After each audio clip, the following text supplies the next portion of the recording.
A shame can only be purged with blood. You, my son, who returned home, shall have this honor.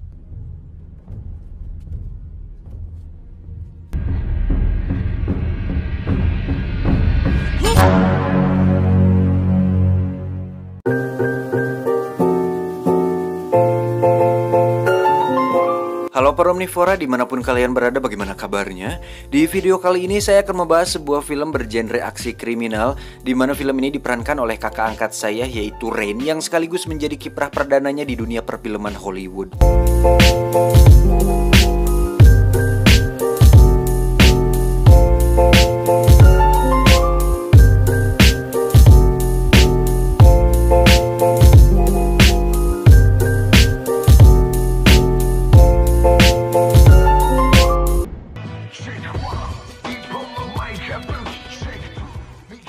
Pada adegan pembuka diperlihatkan latar sebuah bar di Jepang di mana geng Yakuza telah mengambil alih bar tersebut.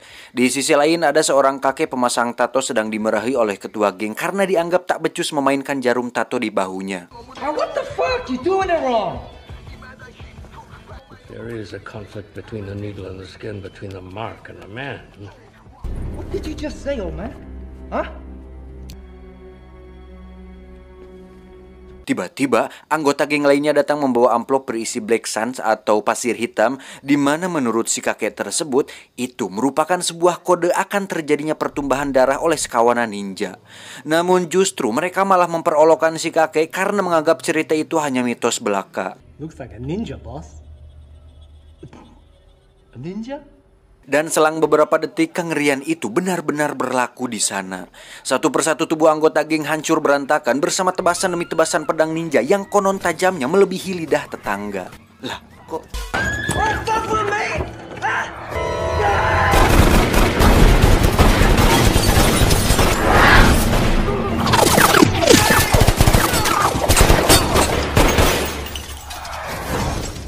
Pasukan ninja tersebut dikenal dengan sebutan klan Ozunu. Dan satu hal yang diungkapkan si kakek, bahwa mereka bukanlah manusia melainkan para iblis yang diutus dari neraka.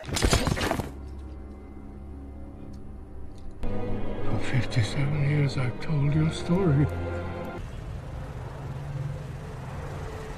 Diceritakan di Berlin, seorang agen Europol bernama Mika Soretti atau Eva Munaroh di film The Purge Anarchy, dia telah menemukan adanya aliran dana pemerintah yang dicurigai untuk membiayai kelompok pembunuh dari timur jauh yang dikenal dengan klan Ozunu tersebut. Ozunu, I think. Mika mencoba menjelaskan penemuannya ini kepada atasannya yang bernama Ryan Maslow. Bahkan Mika telah mendapatkan data-data rahasia atas kebenaran aksi-aksi pembunuhan yang dilakukan kelompok tersebut. Termasuk jumlah uang senilai 100 kg emas di pasaran yang didapatkan kelompok tersebut baru-baru ini. Tepatnya sebagai bayaran pada pembantaian Yakuza di Osaka. Maslow agak sedikit apatis menanggapi informasi tentang kebenaran kelompok ini. Namun di sisi lain, Mika meyakinkan dengan data-data konkret bahwa mereka benar-benar nyata. Okay, you got me. This is interesting. The clans are real, Ryan. Scene beralih ke sebuah kios laundry masih di Berlin, di mana Raizo atau seorang ninja yang memisahkan diri dari klan Ozunu mencium keberadaan ninja lainnya yang sedang ditugaskan untuk menangkapnya. What clan are you from?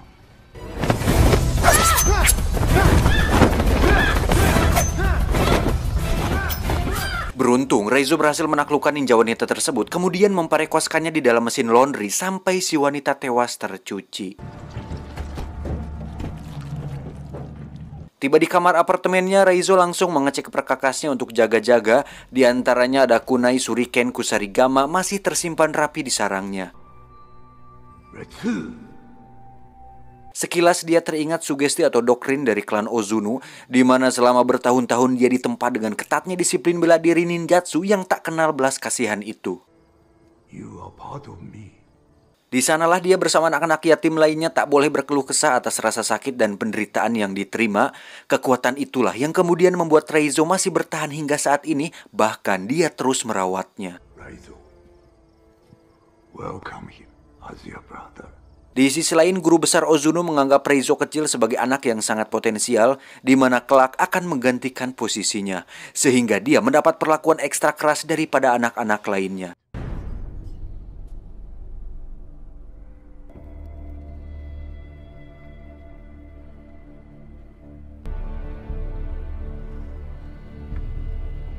its weakness.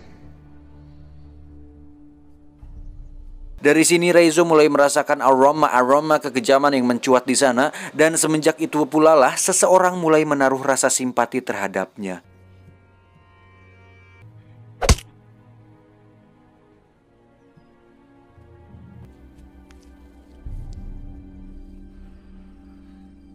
Ini adalah Kiriko yang dengan tulus hati turut merawat luka-lukanya akibat cambukan dari guru besar Ozunu. Momen itu masih hangat di bayangan Reizo.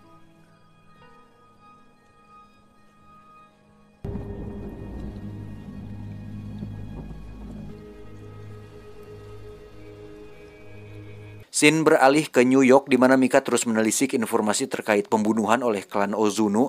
Salah satunya adalah seorang pemimpin intelijen khusus asal Rusia yang sedang bertugas di sana. Dari istri korban, Mika mendapat banyak data terkait hal itu, termasuk rekaman seorang pria yang sempat menemui korban sebelum kejadian dan berusaha melindunginya namun gagal. Timbullah pertanyaan di pikiran Mika, siapakah pria tersebut? Ternyata dia adalah Reizo.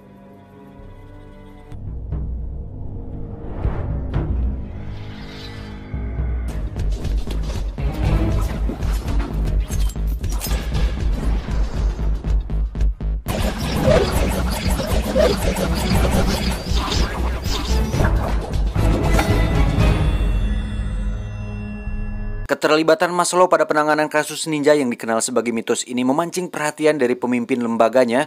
Bahkan mereka menganggap bahwa Maslow mengalami sedikit gangguan mental. We monitor for signs of stress, fatigue, mental exhaustion. Tetapi bagi mereka berdua, kasus ini benar-benar nyata dan harus ditangani dengan serius, meskipun risiko bahaya senantiasa mengintai mereka. And you do nothing without checking with me first. Got it?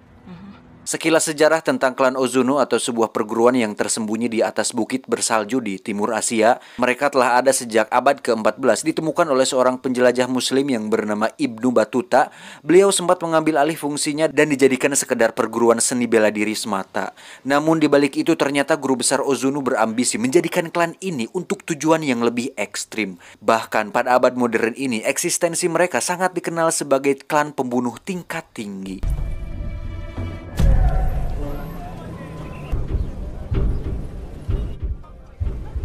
Doktrin keras klan Ozunu bertentangan dengan nurani Kiriko di usianya yang sudah menginjak dewasa. Begitupun Reizo, ternyata di balik ketangguhannya terpendam hasrat akan sebuah kebebasan.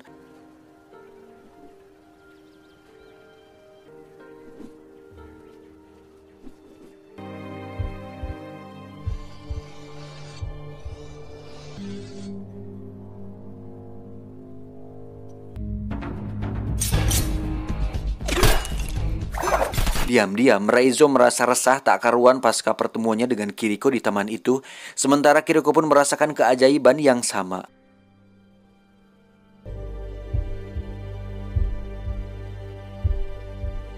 Terlebih lagi ketika dia mendapat hukuman dari guru besar Ozunu karena menolak membunuh lawan latihannya. Di saat itu pula, Reizo mulai terpaut hati untuk membalas kasih kepada Kiriko. Singkat cerita, malam pun tiba. Kiriko bertekad kabur untuk meraih mimpi tentang kehidupan bebas di luar sana. Meskipun sempat diperingatkan, namun Kiriko berani menebus segala resiko demi menggapai mimpinya tersebut. Deras hujan disertai petir menghiasi suasana gelap di malam itu, sekaligus menghantar detik-detik perpisahan mereka.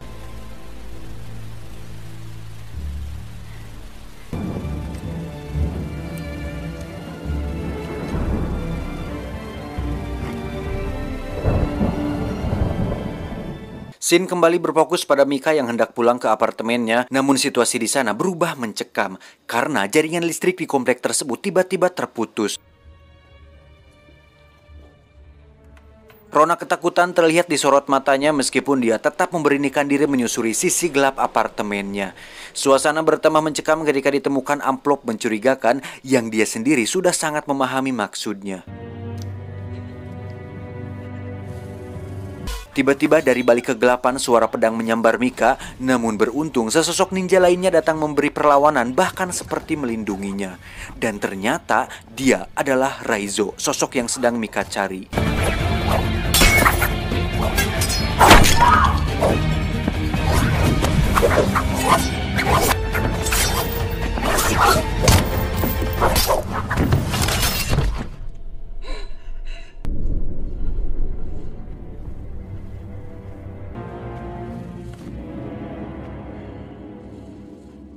Tak lama setelah itu datanglah pasukan ninja lainnya di bawah komando Takeshi dan rupanya mereka mampu mencium arah setiap langkah kepergian Raizo sebab mereka sangat-sangat terlatih untuk itu. Weakness compels strength. Itulah sebabnya dulu Kiriko dengan sangat mudah mereka tangkap kembali untuk kemudian mempertanggungjawabkan perbuatannya. Di hadapan mata kepala sendiri, Raizo menyaksikan ujung pedang Takeshi memanggang jantung Kiriko.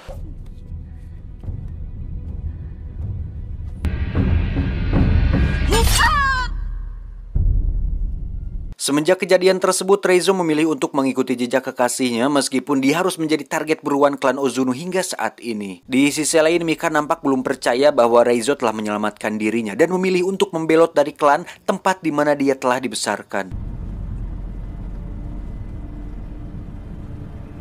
Namun selama Raizo jadi bagian dari klan tersebut, rupanya selama itu pula peperangan berkecamuk dalam jiwanya ketika harus melawan nuraninya, di mana dia didoktrin guru besar Ozuno untuk menjadi mesin pembunuh atau jadi seorang pencuri sadis.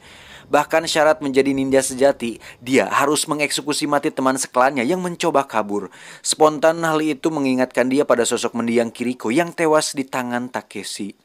Alhasil Raizo semakin tersulut kebenciannya sehingga dia nekat untuk menyerang balik guru besar Ozuno.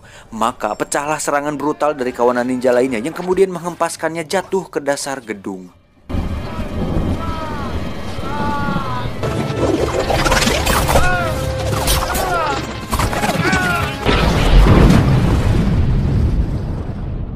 Semenjak insiden itulah kini misi Raizo adalah membalas dendam terhadap klan Ozuno.